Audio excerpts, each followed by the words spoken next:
Presiden Amerika Serikat Donald Trump mengatakan AS akan membantu kapal-kapal dari negara-negara yang tidak terlibat konflik untuk keluar dari Selat Hormuz dengan aman.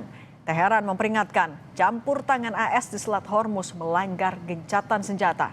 Apakah ini kode dari Trump untuk mengakhiri perang atau upaya Trump mencari simpati dari negara-negara lain? Apakah Iran akan membiarkannya? Kami akan bahas bersama peneliti Indo-Pacific Strategic Intelligence Fauzia Cempaka Timur dan peneliti Asian Middle East Center Pizarro Gozali. Selamat petang semuanya. Selamat petang Mbak Cindy. Mbak Cempaka, sebenarnya Project Freedom ini bakalan direspons sebagai sebuah angin segar untuk negara-negara netral atau justru malah meningkatkan potensi eskalasi di Selat Hormuz?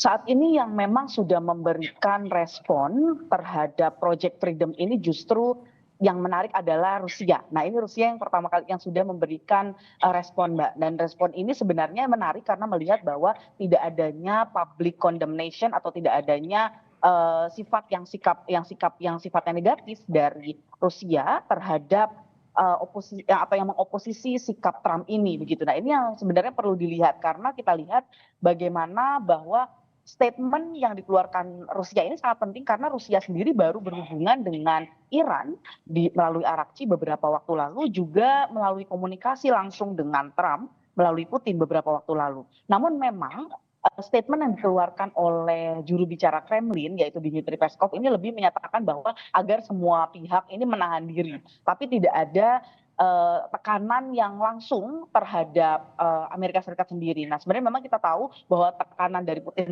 sendiri terhadap Amerika Serikat adalah dalam konteks memang untuk tidak melakukan serangan militer. Jadi sebenarnya mungkin ini bentuk operasi Project Freedom ini, proyek kebebasan ini dilihat sebagai bentuk yang sifatnya low intensity konflik dibandingkan sifat yang tereskalasi lebih tinggi, misalnya seperti serangan militer atau serangan langsung ke IRGC misalnya. Nah, ini menurut saya, dan kita mungkin juga harus melihat bagaimana beberapa waktu terakhir atau beberapa jam yang lalu misalnya Amerika Serikat mengeluarkan atau melepaskan sekitar 22 kru dari kapal kargo Tosca yang sebelumnya milik Iran, yang sebelumnya ditangkap misalnya oleh Angkatan Laut Amerika Serikat. Nah, ini sebenarnya juga dilihat sebenarnya confident building measure dari Amerika Serikat, meskipun memang dalam konteks operasi Project Freedom ini tentu sangat riskan. Artinya di lapangan bisa saja terjadi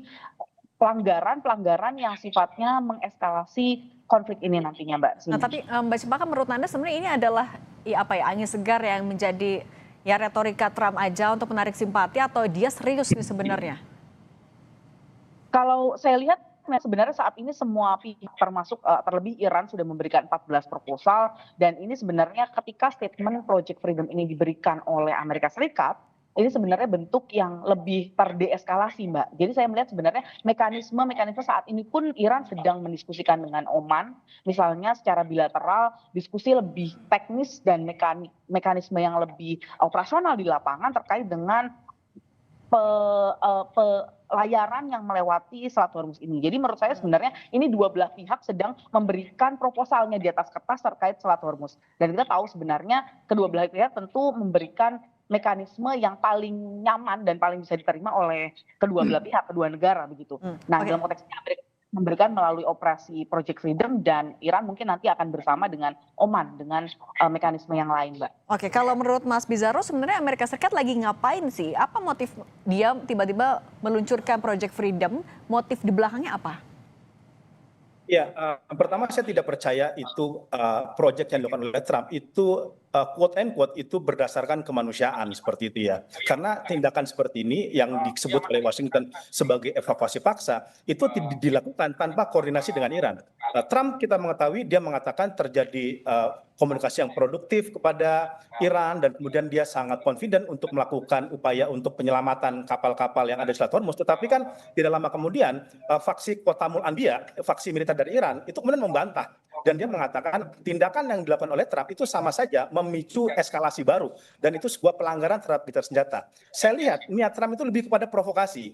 Dia ingin kemudian melakukan provokasi kepada Iran dengan kemudian masuk kepada Selat Hormuz dengan tujuan katanya menyelamatkan kapal-kapal tersebut agar kemudian ada serangan, ada kemudian respon dari Iran melakukan serangan kepada Amerika Serikat dan itu bisa dijustifikasi oleh Trump bahwa itu tindakan peperangan kepada Amerika Serikat, itu tindakan serangan kepada Amerika Serikat dan ini nanti bisa dijual kepada Kongres bahwa Amerika Serikat telah diserang oleh Iran dan kemudian Kongres bisa mengeluarkan green light agar Amerika Serikat melakukan serangan terhadap Iran. Karena menurut saya ini bukan presiden baru kalau kita melihat polusi Amerika Serikat. Tahun 64 ketika kemudian ada terjadi perang Vietnam, jangan lupa ini sama polanya seperti ini. Dulu misalkan kapal-kapal patroli Amerika Serikat itu sengaja melakukan provokasi kepada kapal-kapal Vietnam di Laut Vietnam Utara dan kemudian untuk memancing Vietnam untuk keluar dan melakukan serangan kepada pasukan Amerika Serikat dan kemudian Amerika Serikat mengklaim bahwa Vietnam melakukan serangan kepada mereka pada tahun 64 itu ketika presidennya Lyndon Johnson ya dan kemudian Lyndon Johnson memakai justifikasi ini untuk kemudian dijual kepada Kongres hingga Kongres kemudian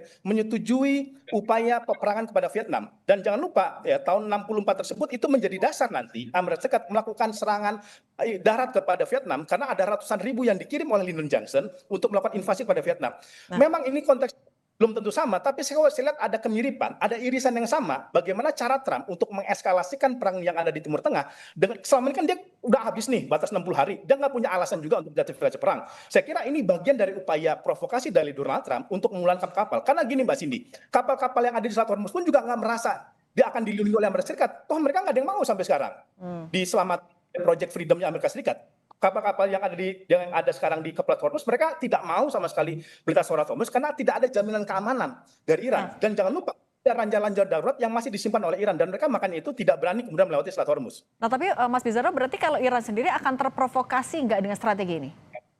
Saya kira Iran sudah mengatakan, Khotamul Enbiya sudah mengatakan bahwa kemudian ketika mereka kedaulatannya diganggu, kemudian strategi Hormuz diintervensi, mereka memang tidak ada pilihan karena Iran sudah melewati batas sabar selama ini ya. Dia diblokade, dia tidak melakukan eskalasi, kemudian sekarang itu juga ada Amerika Serikat ingin melakukan evakuasi paksa pun mereka menurut saya ada batas red line bagi mereka yang kemudian kalau memang Amerika Serikat memaksakan diri, ini kan masih provokasi nih ya Mbak Cindy, kita belum melihat betul-betul apakah ada manuver dari kapal-kapal Amerika Serikat, tetapi kalau memang itu dilakukan oleh Iran, saya kira Iran bisa melakukan serangan terbatas kepada Amerika Serikat untuk kemudian memaksa mundur kapal-kapal Amerika Serikat untuk tidak mau melintasi Selat Hormuz. Dan saya pun juga masih sangat ragu ya bagaimana Trump itu kemudian mengevakuasi kapal-kapal Selat Hormuz. Pertama, bagaimana dia melintasi ranjau darat. Oke, dia sudah bisa memetakan ada beberapa laut yang tidak terkena ranjau darat. Tetapi jangan lupa, kan sekarang Iran itu punya armada nyamuk. Punya 1.000 kapal yang siap melakukan serangan dan melemparkan ranjau-ranjau darurat baru untuk mencegah kapal-kapal untuk keluar gitu. Jadi walaupun sekarang misalkan Amerika Serikat sudah tahu peta ini mana peta ranjau laut yang ditanam Iran, Iran bisa menambah ranjau-ranjau laut itu. Dia bisa menebar lagi, menebar paku lah kalau kayak di jalan itu ya, menebar paku untuk kemudian menghambat upaya evakuasi yang ada dari kapal-kapal yang di sana. Kemudian jangan lupa kapal tanker ini kan, itu kan lajunya sama kayak sepeda. Itu kan tidak cepat dia lajunya itu. Lajunya kan sangat terbatas.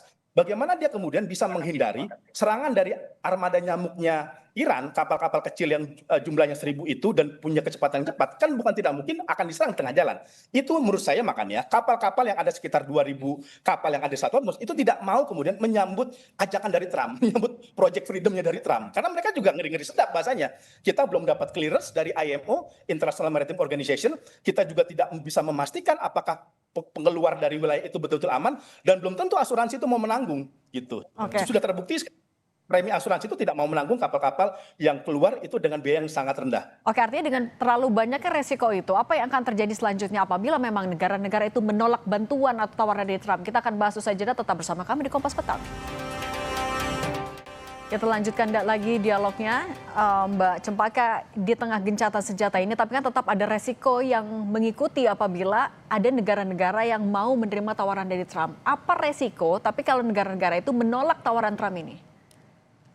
Tentu sampai saat ini sebenarnya belum ada negara yang menerima secara langsung, Mbak. Bahkan tadi saya sampaikan, tapi di saat yang sama kita harus melihat diplomasi itu bersikap atau berarah pada ketika penolakan itu tidak ada juga begitu Mbak. Jadi sebenarnya negara-negara juga tidak menolak tapi juga tidak menerima dalam hal ini. Tapi saya lihat bagaimana salah satu statement yang kalau kita lihat dari negara lain, tadi saya sampaikan di Rusia, mungkin statement yang menarik juga yang kita bisa lihat dari Tiongkok misalnya gitu ya. Tiongkok saat ini jangan lupa adalah merupakan memegang presidensi Dewan Keamanan PBB di bulan ini begitu dan hal yang paling menarik adalah bagaimana ketika presidensi ini yang dipegang oleh Tiongkok ini memanggil konsultasi yang sifatnya darurat dalam konteks membicarakan terutama situasi Hormuz termasuk di dalamnya adalah proyek freedom yang disampaikan oleh atau dipropos oleh Trump. Nah ini sebenarnya bagaimana konteks negara yang sebelumnya Tiongkok tidak memberikan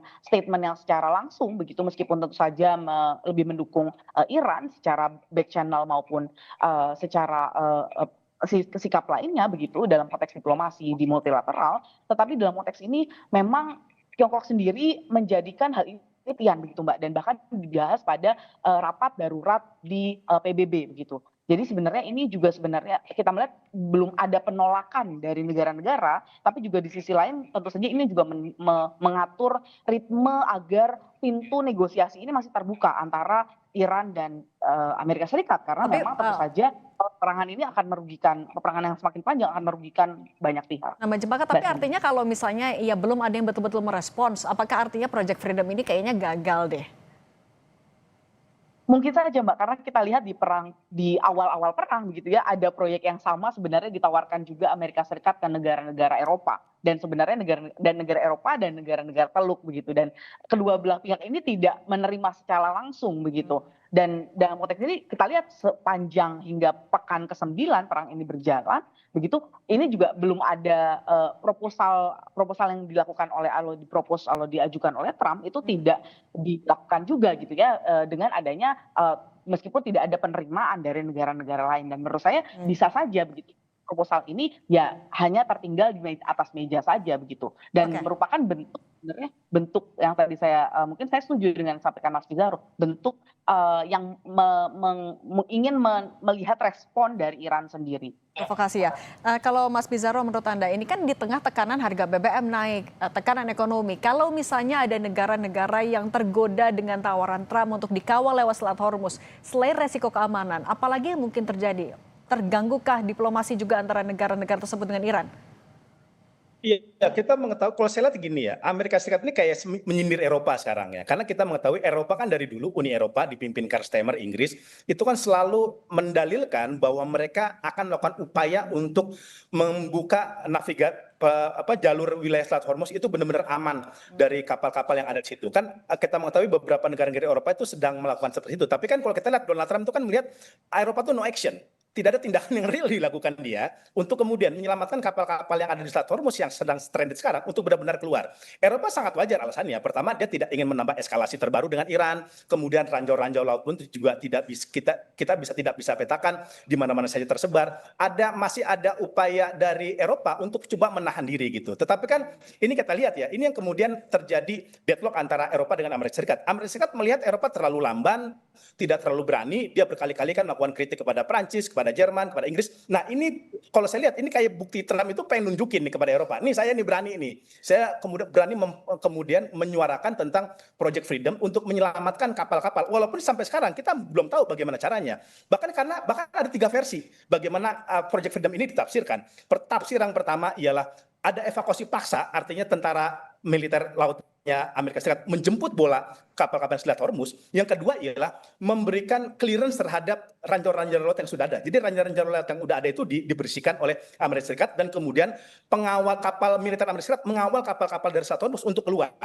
Tafsir yang ketiga ialah Amerika Serikat sekedar Sherlock, titik koordinat di mana wilayah-wilayah itu aman dari gangguan dari Iran. Hanya sebatas itu. Nah, jadi itu ada 3 tafsir. Ini membuktikan Amerika Serikat tampaknya juga belum terlalu matang sebenarnya untuk mendefinisikan bagaimana upaya Project Freedom ini itu betul-betul diimplementasikan di lapangan. Karena kan gini, Iran itu kan pasti ngerespon. Dia kan tidak akan diam saja itu ketika kapal-kapal itu dievakuasi paksa tanpa koordinasi dia. Makanya kan Khotamul Anbiya itu selalu mengatakan klaim dari Trump itu dilakukan tanpa koordinasi dengan kami. Kami nggak diajak bicara. Berarti kan ini tindakan unilateral. Dan Khotamul Anbiya kan mengatakan ini sama saja melanggar gencatan senjata. karena Amerika Serikat bertindak sendiri seperti itu. Pasti Iran itu akan melakukan serangan terbatas ya untuk merespon tindakan yang dilakukan oleh Amerika Serikat ya. Kan itu sudah disiapkan kan, misalkan kapal-kapal patroli dari Iran, armada nyamuk dari Iran, kemudian statement Mujtaba Khomeini, statement kepala keamanan Iran yang mengatakan bahwa jika Trump bertindak terlalu jauh, maka kami bisa melakukan eskalasi kembali kepada Washington gitu. Jadi saya lihat ini memang upaya dari Trump untuk coba kira-kira itu test the water lah, bagaimana respon dari Iran terkait Project Freedom dari Amerika Serikat. Tapi kalau menurut Anda artinya ini Project Freedom ini bakal layu sebelum berkembang kah? Kalau kita lihat dari respon tadi Mbak Citra sudah, Mbak Fauzia sudah mengatakan negara-negara Eropa misalkan belum banyak merespon, kapal-kapal juga yang dari Selat Hormuz itu juga belum ada yang mengatakan, oke Trump saya ikut kamu, saya sepakat sama kamu, sampai sekarang belum ada. Saya kira kalau ini terus berlangsung, ya ini hanya menjadi usulan, hanya menjadi isu, hanya menjadi aspirasi dari Amerika Serikat tanpa betul-betul kemudian diimplementasikan. Karena kan gini Mbak Siti, kan kalaupun Amerika Serikat ingin melakukan upaya evakuasi atau menyelamatkan, kan kapal-kapal yang diselamatkan harus setuju juga dong. Ya kan? Nah, mereka sendiri itu belum setuju karena dari pemerintahnya, ini kan rata-rata kapal Eropa nih, Mars ya, Mediterranean Shipping Company itu kan basisnya itu di Jenewa. Mereka sendiri dari dulu kemarin kan sempat dibuka Iran, itu aja mereka nggak berani melintas. Walaupun udah dapat green light dari Iran loh, karena mereka mengatakan preminya juga nggak mau menanggung, asuransinya, kemudian mereka juga belum dapat clearance nih dari International Maritime Organization bahwa ranjau laut itu memang betul-betul sudah bersih dari wilayah Iran gitu. Apalagi kemudian sekarang Trump dengan langkah yang sepihak ingin melakukan evakuasi, pasti kan Iran menurut saya juga bisa nambah tuh ranjau-ranjau laut untuk kemudian ditanam di sana. Oke, artinya dengan minimnya respons dari negara-negara yang ingin dilibatkan, kalau menurut Anda Mbak Cempaka singkat saja, apa yang mungkin akan terjadi dalam waktu dekat? Strategi apa lagi yang bakal dicari oleh Amerika Serikat? Singkat saja.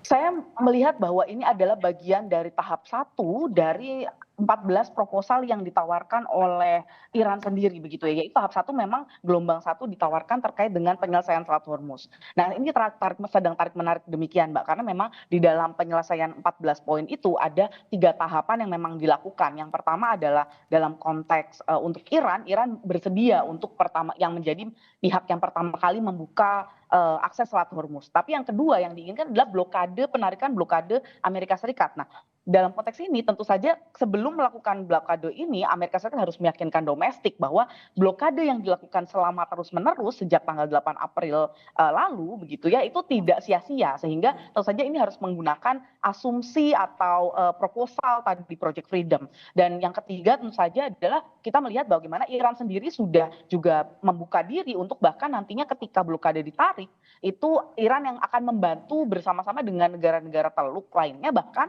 itu untuk mencari ranjau laut yang ada begitu. Jadi ini menurut saya sebenarnya bagian dari strategi Trump untuk nantinya ketika mencabut blokade ini tidak kehilangan muka juga di depan rakyat domestik. Oke, terima kasih Mbak Fauzia Cempaka Timur, peneliti Indo-Pacific Strategic Intelligence, dan Mas Pizarro Ghazali, peneliti Asian Middle East Center, sudah berbagi bersama kami. Salam selalu semuanya.